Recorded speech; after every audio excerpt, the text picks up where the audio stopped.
So hello everyone, NEET का exam पास में है। अराउंड 40 डेज बचे होंगे। और ये जो टाइम होता है ना, ये एक नीट एस्पिरेंट्स के लिए बहुत ही पीक टाइम होता है। इस टाइम पे पढ़ना तो होता ही है, जाहिर सी बात है, पढ़ने का प्रेशर होता ही है, लेकिन उसके साथ साथ एंजाइटी, डिप्रेशन, गिल्ट जैसी सो मेनी इमोशंस हैं, वो भी पीक पे होते हैं।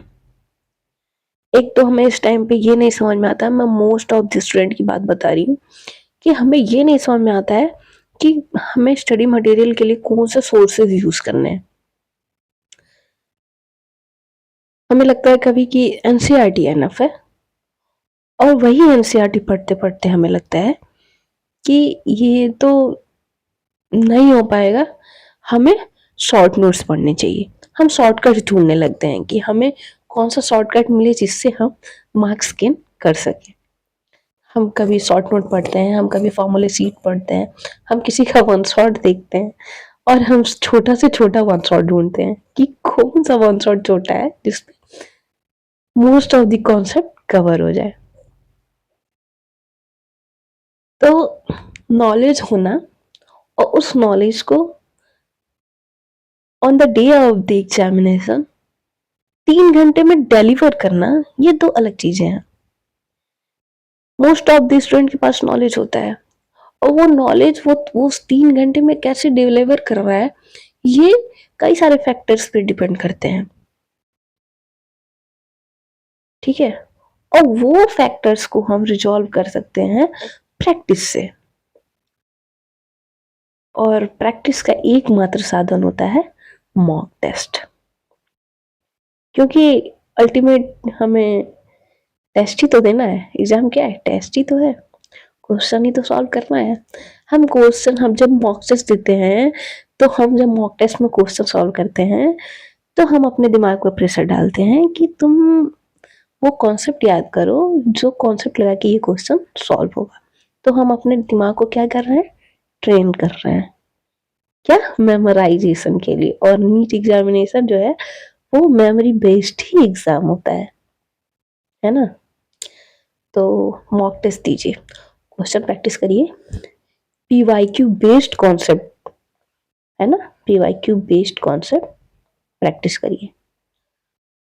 क्योंकि नॉलेज तो हमें जो लेना था ले चुके, प्रैक्टिस से अगर हम आज 0 पे हैं तो कुछ आगे होंगे, अगर हम 50 पे हैं तो 50 से आगे होंगे, और हो सकता हो कि अगर हमारी प्रैक्टिस अच्छे डायरेक्शन में हो तो हम सिलेक्शन भी ले सकते हैं, है ना। तो और इस टाइम पे क्या होता है कि अगर कोई स्टूडेंट साल भर नहीं भी पढ़ा होता है, वो भी पढ़ता है, तो जब हम इस टाइम पे पढ़ने जाते हैं, तो जब हम पढ़ने बैठते हैं तो हमें एक गिल्ट फील होता है कि ये काम मैं पहले क्यों नहीं की, हम पहले क्यों नहीं पढ़े।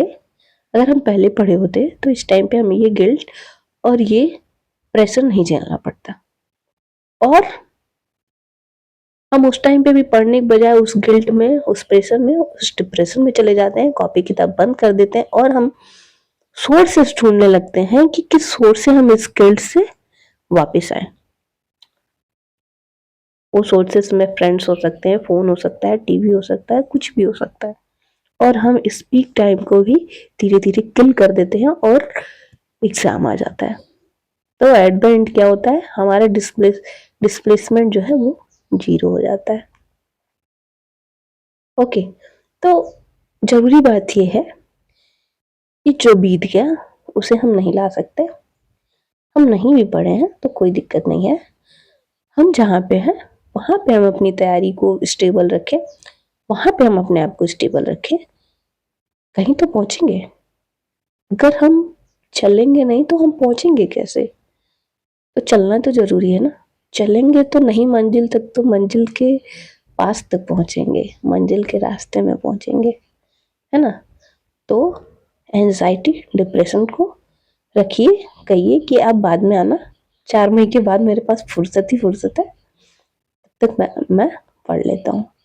तो जहां भी जिस लेवल पे भी हैं उस लेवल को स्टेबल रखिए, वहां पे प्रैक्टिस बनाए रखिए। इस टाइम पे मोस्ट इम्पॉर्टेंट क्या है? Practice, question practice mock test के थ्रू करिए, पीवाईक्यू के थ्रू करिए, जो भी आपके लिए इजी साधन हो। लेकिन मैं कहूंगी कि मॉक टेस्ट देते रहिए, हो सके तो रोज एक दीजिए, और उस मॉक टेस्ट को देने के बाद उसका एनालिसिस करना बहुत जरूरी होता है।